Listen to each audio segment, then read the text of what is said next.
Up the topic of inverse trigonometric functions today. Now this is an extension of trigonometry what you did in class 11. It's a simple easy topic and carries less weightage also. It's only a 4-marker topic, maybe 2 markers or 1 4-marker from this particular chapter. So let's see how we do it. First I explain to you what do we mean by inverse trigonometric functions. Now, if I have y is equal to sine x, then x is equals to sine inverse of y. If x is cos theta, so theta is equals to cos inverse of x. This actually means what? For example, if I have x as 30 degree, if I put it y is equal to sine 30, the y would take up what value? Half over here. Now if I say from here x is sine inverse of half, so at what value was x taking up half? So x was taking up half at 30 degrees. So pi by 6 is what I have written. If I write y is equals to cos inverse of 1 by root 2, that means that what value is cos taking up? 1 by root 2. So cos is taking up 1 by root 2 at 45 degrees, which is pi by 4. As earlier I have told you, we would be talking only in terms of radians, not in terms of degree. For example, if I have sine inverse of x and I say sine x ka inverse, are the both same? Many students get confused. Sine inverse x and sine x raised to minus 1. They are not the same. Please do not call them to be same, as sine x raised to minus 1 means 1 upon sine x, and sine inverse of x is altogether a new function that you are learning. So you cannot call both of them to be the same. It is the value at which it is taking up that value. For example, I'll explain it to you more clearly. You know sine, cos, tan, all these are what? Periodic functions. So they repeat themselves after a certain time. So for example, if I draw the graph for y equal to sine x, so I am taking up values 0, pi by 4, pi by 2, pi, 3 pi by 2 and 2 pi. These are certain values. Same way on the negative side, minus pi by 4, minus pi by 2 and minus pi. So sine 0 is what? 0. Sine pi by 4 is how much? 1 by root 2, somewhere over here. Sine pi by 2 is what? 1. So here I have written the value 1. So I get 1. Then sine pi is again 0. Then sine 3 pi by 2 is minus 1 and sine 2 pi is 0. Same way is this side. Sine of minus pi by 4 minus 1 by root 2. Sine of minus pi by 2 is minus 1. Sine of minus pi is 0. So it continues like this. So that is why it is called a periodic function. See, 1 by root 2 is here also, here also. So it repeats itself. So it has a principal period which is from minus pi by 2 to pi by 2. That means it completes one particular period from minus pi by 2 to pi by 2. After that it starts repeating itself. Now this was about sine x, which we did last year. Now if we have y is equal to sine inverse x, that is something that we were learning this year. So what would happen? The graph would what? Invert itself. The values that x would take up would now lie between what? Minus 1 and 1. So the domain is the values that we give for x and the range is the values that we get for y. So now here I am putting sine inverse of half, sine inverse of 1, sine inverse of 1 by root 2. So I am putting values between minus 1 to 1, and that time y is taking up values between pi by 4, pi by 2, minus pi by 4 and all of these values. So if you see, there are clear graphs on page 35. Page 35 of the textbook has two separate graphs given to us. This is the graph for y equal to sine x. Figure 2.1, first graph. This is for y equals to sine x, and the second graph is for y equal to sine inverse of x. So see, both the graphs have been inverted. Same ways we have graph for cos x, cos inverse x, tan inverse x. You can go through all the graphs over here. So now basically what am I supposed to find out? I'm supposed to find out the principal values. Now here the domain was -1 to 1 and the range is what?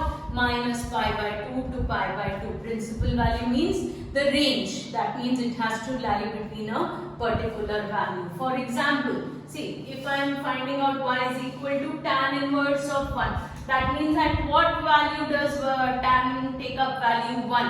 That means tan y is equal to 1. At what value is it? So it is at 45 degrees. So y is equals to π/4 is what I get. Now if y is sine inverse of -half. Now there is a negative value coming up. That means sin y is equal to -half. So again y would take up what value? -π/6. Why? Because sine is an odd function. Please do pay attention. Sine of minus theta gives me what? Minus sine theta. Sine of pi plus π/6 gives me what? Sine 7π/6. That also gives me -half. If you see the quadrants, first and second sign is positive, but third quadrant again sign is negative. So we can write it as 7π/6 also. No doubt we can write it as 7π/6, but that would be a wrong answer over here because we have to find out the principal value. That means it should lie in the particular range. So the range is what? -π/2 to π/2. So if I write 7π/6, it goes wrong over here. So please do remember, for negative values of sine, cosec and tan, it becomes what? Nothing but minus theta.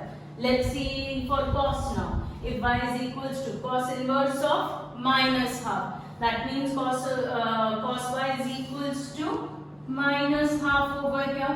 Now at what value does cos take up value? -half. Now if you say again what? -π/3, that would give me a wrong answer over here. Why? Because cos of minus theta is not equal to minus cos theta. If you write this, this is wrong. Cos of minus theta gives me cos theta. Please do remember, as cos is an even function over here. So now how do I get -half? That's a question that would be asked over here. So now cos is negative in the second quadrant. So I'll have to go to the second quadrant. Now how do I go to the second quadrant? If I do cos of pi minus π/3, that gives me cos of 2π/3, which gives me what? Nothing but -half. Cos of pi minus theta gives me minus cos theta. So minus cos π/3, which gives me -half. So please do remember, here y would take up what value? 2π/3. So for cos, sec and cot, in case of negative values, it takes up what? Pi minus theta. This is a shortcut which I have given you. Please do note it down. Now let's see some questions of the exercise, some simple questions from the exercise. Suppose first question 2.1, I'm picking up question 3 first. If I have y is equal to cosec inverse of 2, cosec inverse of 2, that means cosec y is 2. So at what value does cosec take up value? 2. Now cosec 30 is again what? 2. So y would take up value nothing but π/6. Same ways, let's take up y is equal to tan inverse of -√3. So at what value does tan take up -√3? That means at what value is tan? Negative. So again tan is an odd function. For negative it is what? Minus theta. So at 60 degrees tan is √3. So y would take up what value? -π/3. That means -60 degrees it would take up value -√3. For positive there is no problem. At what value it is? That would be the first quadrant itself and you can write the value down. But for negative values you have to remember this particular thing. Like I'll take up 2 more simple questions over here. Okay, suppose I take up question 9. Same, exercise 2.1. Now y is cos inverse of minus 1 by root 2. So cos y is what from here? Nothing but minus 1 by root 2. Now at what does cos take up? 1 by root 2. Cos takes up 1 by root 2 at pi by 4. So for negative I told you what? Pi minus theta. So if we directly say y would be pi minus pi by 4, which is 3 pi by 4. Clear or not? That means I'll explain it. You can just leave the answer over here. But for explanation, cos of, this is only an explanation that I am giving you. Cos of pi minus pi by 4 gives me what? Minus cos pi by 4. Why? Because I'm going to the second quadrant. Cos is negative. So how much do I get from here? Nothing but minus 1 by root 2. So cos of 3 pi by 4 has given me what? Nothing but minus 1 by root 2. Please do remember. So you can directly leave the answer like this. I'll take up one more. Question 10. Question 10. I have y is equals to cosec inverse of minus root 2. Cosec inverse of minus root 2. That means cosec y is taking up minus root 2. Now cosec में क्या था? Cosec के negative में क्या हो जाता है? Minus theta ही हो जाता है.